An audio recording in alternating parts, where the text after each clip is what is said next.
Thank you so much for tuning back into Valley News Live on this first alert weather day. Today, even into tonight, and some may still expect some rain for the early hours of tomorrow with that heavy rain and some possible spin-ups. Now, this is all brought to you by a bigger low pressure system where that center is in that southern and central part of South Dakota.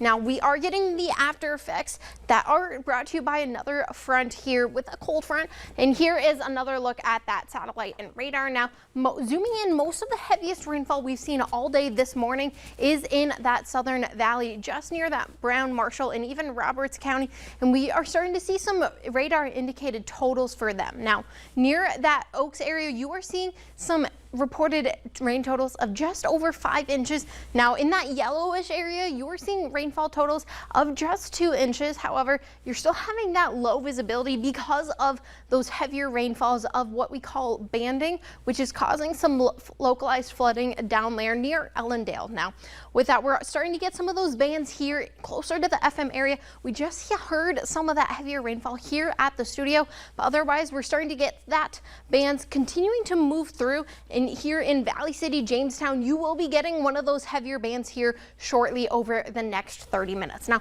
we're starting to get some rain showers just north of the Detroit Lakes area. So if you are headed to WeFest, remember to be weather aware and download the VNL weather app, as we're going to continue to post updates. But this is going to be moving to the northeast at around 20 miles an hour. And we're starting to get some just near that Langdon area. Now, this band does stretch all the way down into Matic and Harvey, North Dakota.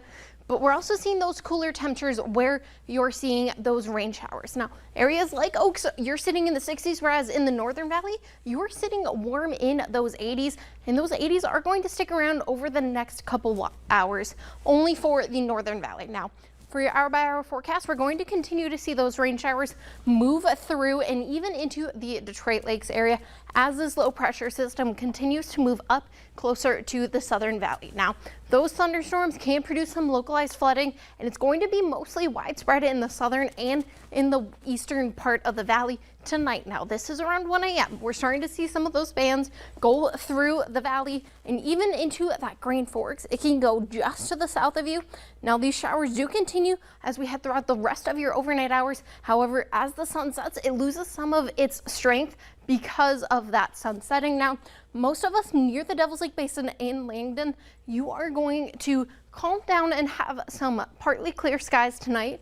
But otherwise, most of us are still going to experience those rain showers, and those showers finally depart tomorrow morning around 7:30. Now, temperatures tomorrow morning are going to be on the cooler side in those 60s, a few of us in those 50s where you do have those clear skies. But once again, those showers tomorrow morning do finally exit tomorrow around that 2 o'clock area.